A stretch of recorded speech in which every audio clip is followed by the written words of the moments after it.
आपसे अनुमति चाहता हूं कि इस बिल को मैं इस सदन में इंट्रोडक्शन के रूप में पेश करूं। वे जो लोगों की पहचान कपड़ों से करते हैं, वो उन लोगों पर विश्वास नहीं किया जा सकता। इस बिल का हम विरोध करते हैं। बात आप नहीं कर सकते हो। ये जो आप बिल ला रहे हैं, आप देश को बांटने का काम कर रहे हैं, जोड़ने का काम नहीं कर रहे हैं। आप दुश्मन हैं मुसलमानों के, उसका सबूत ये बिल है। कहां से ये मुसलमान विरोधी है? कौन सा इसका कानून मुसलमान विरोधी बताता है? आप वक्फ बोर्ड की प्रॉपर्टियों को खुर्द-बुर्द कराने की जो साजिश लोग कर रहे हैं, उन साजिशों को बल देने का काम कर रहे हैं। किसी रिलीजियस बॉडी का जो फ्रीडम है, उसमें कोई हस्तक्षेप नहीं किया जा रहा है।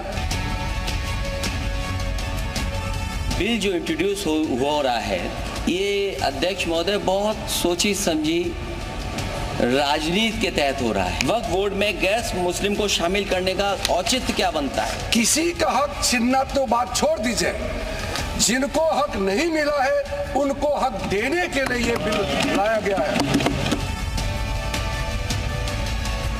कुछ अधिकार आपके भी छीने जा रहे हैं, उसके लिए हम लोगों को लड़ना पड़ेगा आपके लिए।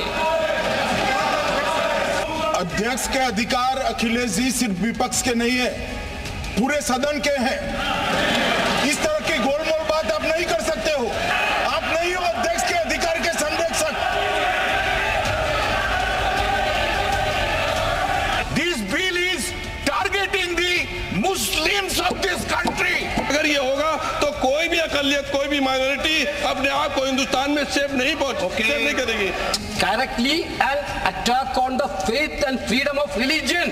हम इसके लिए भागने वाला नहीं है, क्योंकि इसमें हमारा मंशा साफ है, हमारा कदम साफ है। किस चीज से डरना है?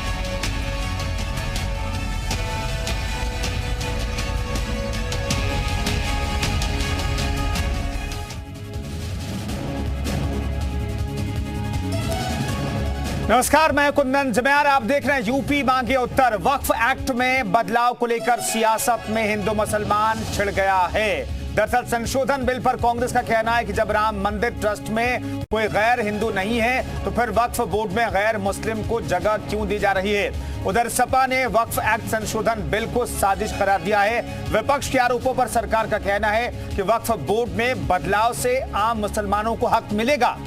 बीजेपी ने विपक्ष पर ही आरोप लगाए हैं। वोट बैंक की राजनीति के लिए विपक्ष बिल का विरोध कर रहा है। ये बीजेपी के साफ तौर पर विरोधी नेताओं, विरोधी दलों पर आरोप है। तो खास पैनल के साथ इस मुद्दे पर हम चर्चा करेंगे। हमारे साथ तमाम मेहमान जुड़ रहे हैं, उनसे हम बातचीत करेंगे और ये समझने की कोशिश कर रहे हैं कि ये जो एक्ट लाया गया, जो बदलाव संशोधन बिल लाया गया है, उसके पीछे का मकसद दरअसल क्या है। दरअसल वो मकसद है क्या जो विपक्ष नेता कह रहे हैं, या फिर वो मकसद है जो कि बीजेपी नेता कह रहे हैं। तो तमाम मेहमान हमारे साथ मौजूद हैं। अनिला जी हमारे साथ प्रवक्ता बीजेपी के मौजूद हैं, आजम खान साहब प्रवक्ता समाजवादी पार्टी के मौजूद हैं, और नूर अहमद अजहरी हमारे साथ मुस्लिम धर्मगुरु मौजूद हैं। शाहबुद्दीन बरेलवी मुस्लिम धर्मगुरु भी हमारे साथ जुड़ेंगे। शादाब शम्स चेयरमैन उत्तराखंड वक्फ बोर्ड के भी हमारे साथ जुड़ेंगे। लेकिन पहला सवाल, आजम खान साहब, ये जो बीजेपी कह रही है कि भाई आप लोग सिर्फ विरोध इसलिए कर रहे हैं क्योंकि मुस्लिमों से जुड़ा हुआ मसला है ये, और ये वोट बैंक की आप लोग सियासत कर रहे हैं। आप लोगों को डर है कि विरोध नहीं करेंगे तो मुस्लिम आपसे नाराज हो जाएंगे, इसलिए आप लोग विरोध कर रहे हैं, ऐसा है क्या? कुंदन जी, बीजेपी के पास दरअसल अब कुछ बचा नहीं है। सिर्फ और सिर्फ ये हिंदू मुस्लिम की राजनीति इनके पास बची है। उसी को धार देने के लिए अब ये वक्फ एक्ट संशोधन विधेयक ले आए हैं। जब हम लोग कह रहे हैं, सदन में हम लोगों ने कहा कि जो भारतीय संविधान ने मौलिक अधिकार दिए हैं, खासतौर से धार्मिक स्वतंत्रता का, उसका वायलेशन कर रहा है ये एक्ट, ये संशोधन विधेयक। और साथ में साथ जो कानून के सामने समानता दी गई है भारतीय संविधान में, उसका नहीं आजम खान साहब, कैसे वायलेशन कर रहे हैं? आपके मौलिक अधिकारों को, आपके धार्मिक अधिकारों को कैसे वायलेट ये संशोधन कर रहा है, जरा दर्शकों को बता दीजिए। क्योंकि बीजेपी कह रही है किसी का हम हक मारने के नहीं, हक देने के लिए बिल लेकर के आए। सुनिए, जो वक्फ एक्ट है उसमें साफ तौर से ये कहा गया है जो वक्फ संपत्तियां हैं उनके प्रबंधन के लिए वक्फ बोर्डों का गठन किया गया है, जो राज्य सरकारों के अंतर्गत आता है। ऐसी बात नहीं है कि वो बिल्कुल स्वायत्त संस्था है, उसमें राज्य सरकार के सीईओ नियुक्त होते हैं। तो जो जो वर्तमान बोर्ड है उसमें सरकार ने उसके चलने फिरने के लिए क्या कदम उठाए? ऐसा तो कुछ नहीं किया। सरकार सीधे अमेंडमेंट में चली आई, यानी वक्फ बोर्ड के अधिकार छीनने में चली आई। वक्फ बोर्ड के अधिकार छीनने की इतनी भी क्या जल्दी है सरकार को? क्या सरकार जो वक्फ बोर्ड की संपत्तियां हैं उस पर उसकी तिथि नजर है, उन संपत्तियां उस पर नजर है? वो अडानी और अंबानी, बाबा रामदेव जैसे लोगों को देना चाहती क्या है सरकार? अगर जो मुसलमानों के लिए कोई संपत्ति दे रखी है तो भाजपा को उसमें इस तरह का विधेयक लाके दखलंदाजी नहीं करनी चाहिए। वक्फ बोर्ड को स्ट्रेंथ करे, अगर कहीं करप्शन है उसको दूर करे। ये काम तो उन्होंने कहीं किया, उन्होंने कहीं ठीक है। आजम खान साहब मैं लौटता हूं, अनिला जी से एक छोटा सा रिएक्शन ले लेते हैं, फिर बाकी मेहमान भी हमारे साथ जुड़ गए। अनिला जी, दरअसल ये विरोध की वजह क्या है? जो सवाल मैंने आजम खान साहब से पूछा वो सवाल मैं आपसे पूछ रहा हूं, क्या ये जो विरोध है वो कुछ खास मकसद से किया जा रहा है, या आप लोग बिल लेकर के आए, संशोधन बिल लेकर के आए, इसके पीछे का क्या मकसद है आप लोगों का? जल्दी से। मेरी सबको राम राम। और मैं तो कहती हूँ मोदी सरकार जो है ना बेहद लीनियंट सरकार है। कायदे से तो ये वक्फ बोर्ड जो है बिल्कुल खत्म हो जाना चाहिए। तो ये साजिश है, हमारे हिंदुस्तान के खिलाफ साजिश है। और जो साजिश रची गई 1947 में, 2 टुकड़े हो गए इस राष्ट्र के, और उस साजिश के जो मेन रचयिता थे जवाहरलाल नेहरू साहब, उनके परिवार ने, उनकी पार्टी ने जो साजिश शुरू करी उसको हम आज तक भोग रहे हैं। 1995 इसको और मजबूत कर दिया गया, माइनॉरिटी कमीशन और बना दिया गया, 2013 और पुख्ता कर दिया गया। हाँ, जो भी जमीनें उंगली रख देंगे ये वक्फ की जमीन है, और साहब आप कोर्ट में भी नहीं जा सकते हैं। वहां क्या धांधलेबाजियां हो रही है जमीन पर, हाँ क्या वहां इमारतें वहां पे गड़ी बढ़ी जा रही हैं, तो वहां पर क्वेश्चन करने के लिए नहीं है। ये कौन सा घोटाला है? कायदे से कोई वक्फ बोर्ड होना ही नहीं चाहिए। जमीनें जो है सरकार के पास जानी चाहिए, और जो गरीब लोग हैं, उनके लिए वहां पे मकान, दुकान, अस्पताल, कॉलेज, यूनिवर्सिटी बने, इंडस्ट्रीज, ये जो मुखिया बनकर बैठे हुए हैं, जो कि बस जमीनों का धंधा करते हैं। आजम साहब एक एक करके ना, आजम साहब एक एक करके। आजम साहब मैं मौका दूंगा, दोबारा से सबको मौका दूंगा। वो पूरे के पूरे राष्ट्र हित के लिए है, और समाज को और मजबूती देने के लिए है। और जो माफिया, लैंड माफिया जो वक्फ बोर्ड के तहत अपना काम चलाते हैं, उनके ऊपर बहुत बड़ा चाबुक है। अनिला जी मैं आ रहा हूं, अनिला जी मैं आऊंगा, और 2 धर्मगुरु भी हमारे साथ जुड़ गए, मुस्लिम धर्मगुरु जुड़े, उनसे भी सवाल लूंगा। लेकिन शादाब साहब से बहुत बेहतर तरीके से हम समझ सकते हैं कि वक्फ बोर्ड कैसे काम करता है, और जो सरकार संशोधन लेकर के आ रही है उसे किस तौर पर देखा जाए। शादाब साहब जरा समझाइए कि क्या धार्मिक स्वतंत्रता जो मुस्लिमों की है इस संशोधन से उस पर ठेस पहुंच रही है? क्या वक्फ की जमीन किसी तरीके से सरकार अपने कब्जे में लेना चाहती है? क्या है सरकार की साजिश? मैं साजिश ही कह रहा हूं, जो कि क्योंकि विपक्ष ही कह रहा है, तो ये कोई साजिश है क्या? सबसे पहले तो देश के प्रधानमंत्री को और अल्पसंख्यक कल्याण मंत्री को बधाई देता हूं कि उन्होंने एक बहुत मजबूत निर्णय लिया। मुझे लगता है कि 1913 में अमेंडमेंट हुआ, 1923 में अमेंडमेंट हुआ, 1954 में अमेंडमेंट हुआ, 1964 में अमेंडमेंट हुआ, तब से अब तक लगातार अमेंडमेंट होते चले। वक्त की सरकारों ने वक्त और हालात को देखते हुए अमेंडमेंट किए। मुझे लगता है कि एक अमेंडमेंट और हो रहा है, तो इसमें इतना आपा पीटने की कोई बात नहीं थी। असदुद्दीन ओवैसी हो, मुस्लिम पर्सनल लॉ बोर्ड हो, शादाब साहब विनोद, मैं माफी चाहूंगा, मैं आपको रोक रहा हूं। शादाब साहब, अभी तक क्या होता था? अभी तक जो मुस्लिम संगठन चाहते थे उसके हिसाब से बदलाव होता था। अभी जो बोर्ड है, वक्फ बोर्ड है, उसके खिलाफ भी कुछ फैसले लिए जा रहे हैं। अभी तक तो सरकारें थी, 2013 में भी जो संशोधन किया गया, वो तो जो उन्होंने डिमांड करी वो संशोधन कर दिया गया। आप लोग उसके खिलाफ संशोधन ला रहे, इसलिए विरोध हो रहा है। आप कहिए। मैं ये कह रहा हूं कि ये जो जितनी ड्रामेबाजी चल रही थी, आपा पीटा हुआ है, मुझे लगता है कि वक्फ को सिंपल लैंग्वेज में अगर समझा जाए, वक्फ गरीबों के लिए, यतीमों के लिए, बेसहाराओं को सहारा देने के लिए लोग अपनी संपत्ति को वक्फ करते हैं, और उसको गरीबों के काम आना पड़ता है। मुझे बता दीजिए, इतना अच्छा एक्ट था जिसपे आपा पीट रहा है विपक्ष, कि इन्होंने कितने बेसहारों को सहारा देने के लिए शेल्टर होम्स बनाए, इन्होंने कितने यतीम बच्चों को, जो अनाथ बच्चे थे, उनके लिए अनाथालय बनवाए। ये बता दें कि इन्होंने कितना जो हॉस्पिटल्स हैं, जो गरीब लोग हैं, उनके लिए अस्पताल बनाए। ये बता दें कि इन्होंने इस प्रॉपर्टी के लिए जो हमारी बहनें बेवाएं हो गई, विधवा हो गई, उनके लिए कुछ किया, उनके लिए शेल्टर होम्स बनाए। कहीं कुछ नहीं किया। सिर्फ चंद लोग, चंद ग्रुप लूटने खसोटने के लिए वक्फ बोर्ड को बैठ गए।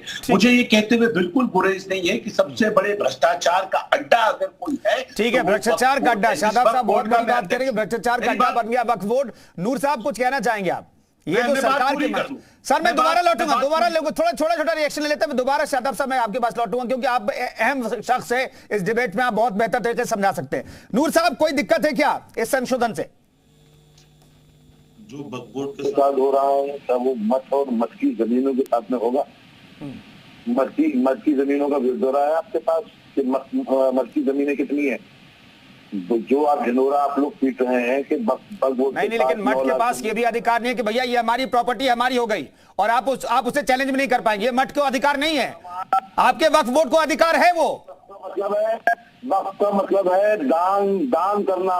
दान की जमीन हमारे अधिकार की भारतीय जनता पार्टी के लोगों की जागीर नहीं है वो, जो आज वो उसको हड़पना चाह रहा है। जो जिनकी आप बातचीत कर रहे हैं, अभी शादाब भाई बोल रहे थे कि वो मतलब उसको कोई तालीमी इदारा नहीं है, यतीमों के लिए कुछ नहीं है, उसके लिए कुछ नहीं किया। बताया मैं 10 साल से सरकार आपकी है, जितने चेयरमैन बनते हैं और जितनी दे दूं। हाँ शादाब साहब दीजिएगा, थोड़ा नूर साहब खत्म कर देंगे, उसके बाद मेरी बात पूरी आप होने दें। हाँ नूर साहब, सरकारों के माता में बनती है, सरकार बनाती है चेयरमैन, सरकार बनाती है समितियां, सरकार के लोग होते हैं उसमें। बताए 10 सालों में क्या किया है?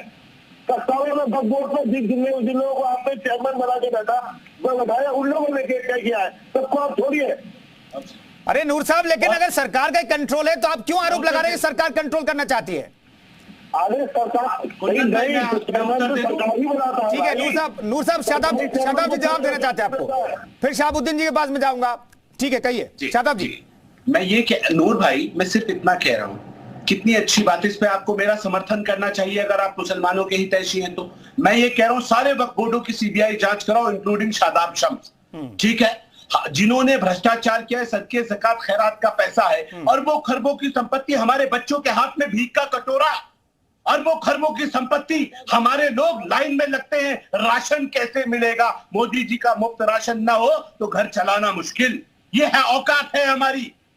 आज अगर हालात देखेंगे, आप बताने की बात कर रहे थे, क्या किया बताइए ना। कितनी यूनिवर्सिटी बनाई 70 सालों में, इतना अच्छा एक्ट था तो बताइए। कितने अस्पताल बनाए बताइए, कितनी इंडस्ट्रीज लगाई बताइए, कितने यतीम बेकार बेवकूफ बना रहे हैं। और क्या किया उत्तराखंड में, बताता हूं आपको, मेरी बात समझ लीजिएगा। उत्तराखंड में क्या किया, 200 बीघे जमीन पर कांग्रेस के वरिष्ठ नेता अकबर अहमद डंपी, पूर्व सांसद, रिसोर्ट बनाया हुआ है सदके ज़कात खैरात की जमीन पर। अब बोलिए।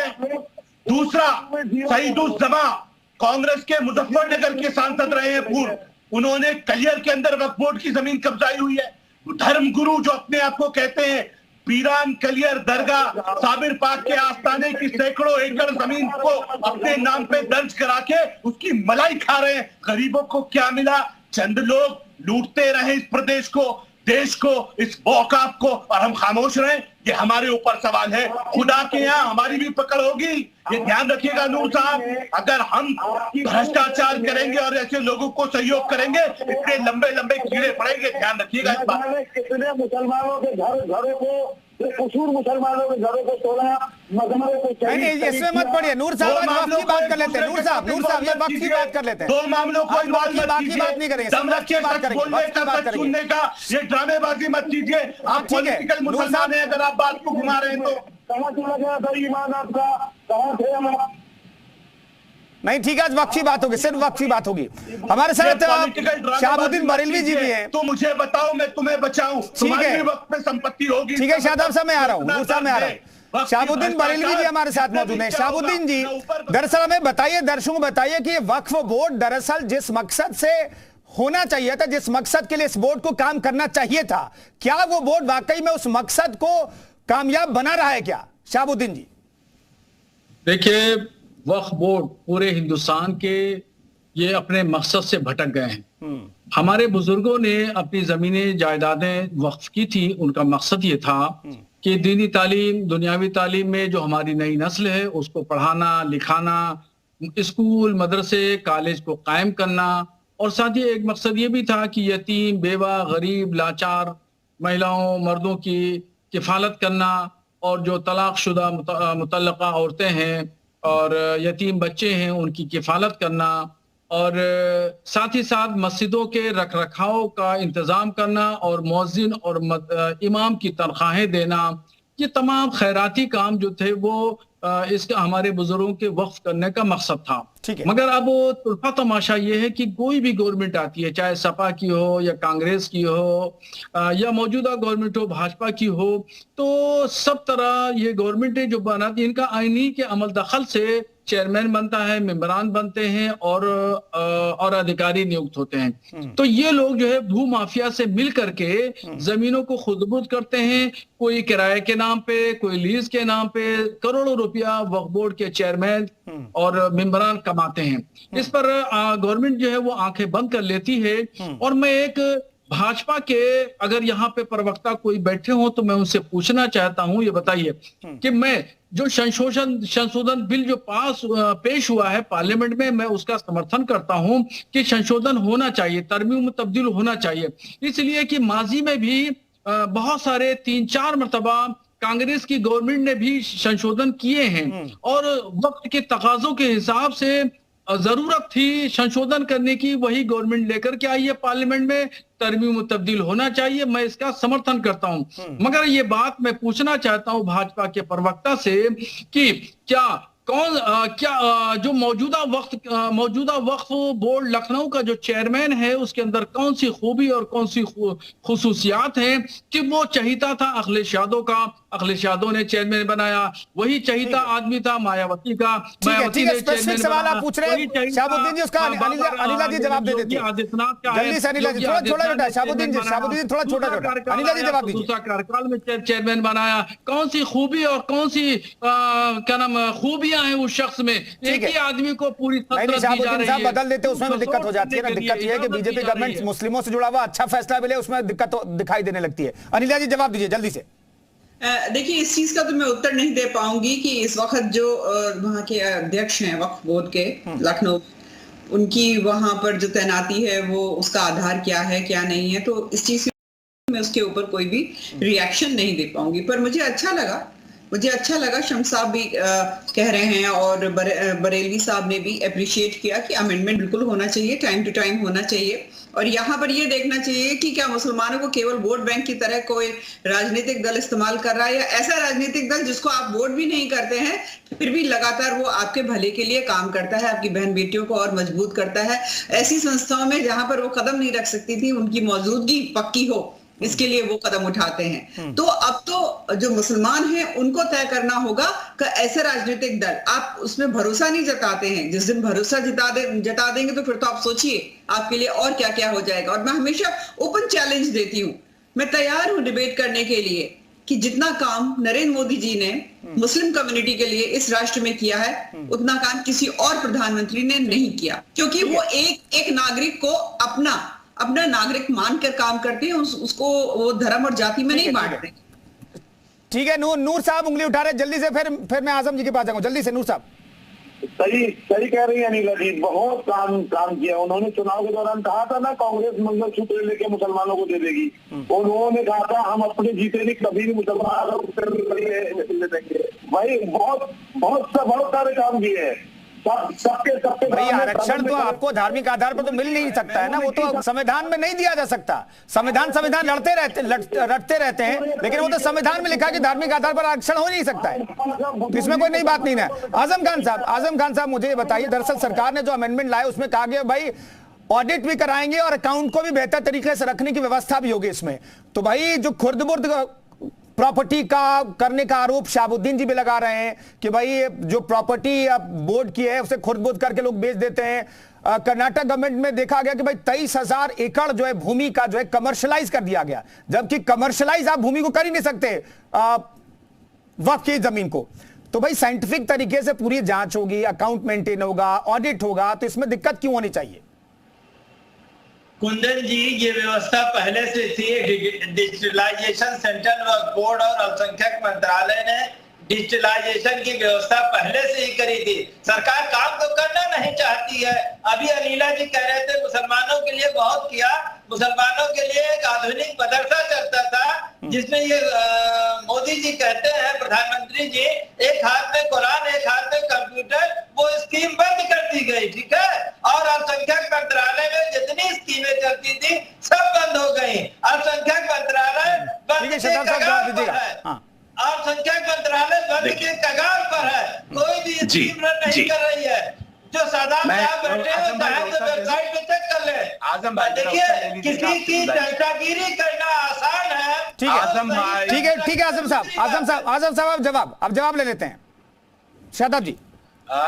देखिए, दो चीजें बहुत इंपॉर्टेंट बताई। एक तो जो शहाबुद्दीन साहब ने प्रश्न पूछा कि वो एक व्यक्ति इतने वक्त से कैसे टिके, यही क्लॉज है कि 2 सांसद होंगे, 2 विधायक होंगे, तो कोटा जो है वो पहले से ही ऑपोजिशन के पास है और चाह के भी आप वक्फ बोर्ड अध्यक्ष नहीं बदल पा रहे हैं, तो इसलिए इनमें भी संशोधनों की आवश्यकता थी। एक बात।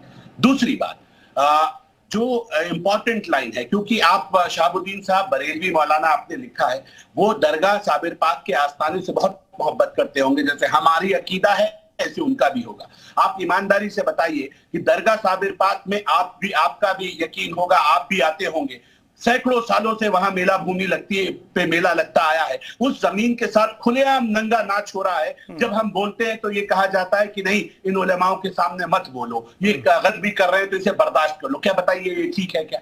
क्या वो दरगाह साबिर पाक की जमीन है कि नहीं है? क्या वो जमीन के ये मालिक हैं जो अपने आप को सज्जादा कोट कर रहे हैं, क्या वो जमीन इनके लूटने और खाने के लिए है? ये नाइंसाफी कब तक बर्दाश्त करेंगे हम? शहाबुद्दीन साहब, हमें बोलना पड़ेगा, आवाज उठानी पड़ेगी, क्योंकि अगर हम आवाज नहीं उठाएंगे हम भी गुनाह में शामिल हो जाएंगे। मेरी आपसे भी गुजारिश है, इसकी सीबीआई इंक्वायरी हो, अगर गलत जिसने किया होगा उसको सजा मिले। शहाबुद्दीन साहब, आप भी चाहते हैं क्या? क्योंकि आप मैं देखता हूं कि आप बोर्ड की जो वक्फ बोर्ड है उसमें जमीनों के खुर्द-बुर्द का आरोप आप लगाते रहते, तो आप भी डिमांड करते हैं क्या कि अभी तक जो कार्रवाई वो उसकी सीबीआई जांच होनी चाहिए? नूर साहब भी शायद उम्मीद करते हैं वो जांच की मांग करेंगे। जल्दी से शहाबुद्दीन जी, आप पहले। देखिए, शादा शम्स साहब ने जो बात कही है वो बिल्कुल बात 100% दुरुस्त है। सीबीआई जांच होना चाहिए, और मैं सीबीआई जांच जो मौजूदा वक्फ बोर्ड उत्तर प्रदेश के चेयरमैन हैं उनके लिए जारी है। सीबीआई जांच, अगर वो सीबीआई जांच को बिठा के कब्जे में डाल दिया गया, उनके खिलाफ तो FIR लिखी हुई है बहुत सारे करप्शन। नूर साहब जल्दी से, होनी चाहिए नहीं होनी चाहिए? अगर इतना ही अभी मौजूदा बोर्ड में क्लैरिटी है। ये बात कितनी लाचारी के साथ सादा भाई बोल रहे हैं, मुझे तो हैरत है। वो सरकार में है, वो हाकिम है, अरे हम कह रहे हैं तभी तो कह रहे हैं, साथ तो दीजिए, हम हाकिम है तभी ईमानदारी का खोल पीट रहे हैं। हम कह रहे हैं मोदी धामी सरकार का दम देखिए, उनका खुद बोर्ड का अध्यक्ष कह रहा है कि सीबीआई जांच हो। आप साथ तो दीजिए, बदल देंगे नक्शा, ना बदल दें तो राजनीति छोड़ के घर बैठ जाएंगे। साथ तो दीजिए, कम से कम सच के साथ तो आइए। चलिए नूर साहब, आखिरकार भी आपने सीबीआई जांच की मांगने की। शादाब शम्स साहब हिम्मत दिखा रहे हैं कि भाई मैं बोर्ड का अध्यक्ष हूं, सीबीआई जांच करा लो मेरे खिलाफ भी, तमाम बोर्ड के जांच करा लो। बहुत बहुत धन्यवाद तमाम मेहमानों का चर्चा में शरीक होने के लिए। तो मोदी सरकार वक्फ बोर्ड एक्ट में संशोधन लाना चाहती है, जिसका विरोध आज हुआ है। हालांकि जेपीसी के पास इस एक्ट को भेज दिया गया है, इस बिल को भेज दिया गया है। फाइनल क्या निकल करके आता है इस पर नजर बनाए रखने की जरूरत है, लेकिन इस मसले पर सियासत जोरदार तरीके से जारी है। फिलहाल एक छोटा सा ब्रेक, फौरन लौटते हैं। आप बने रहिए जी उत्तर प्रदेश उत्तराखंड के साथ।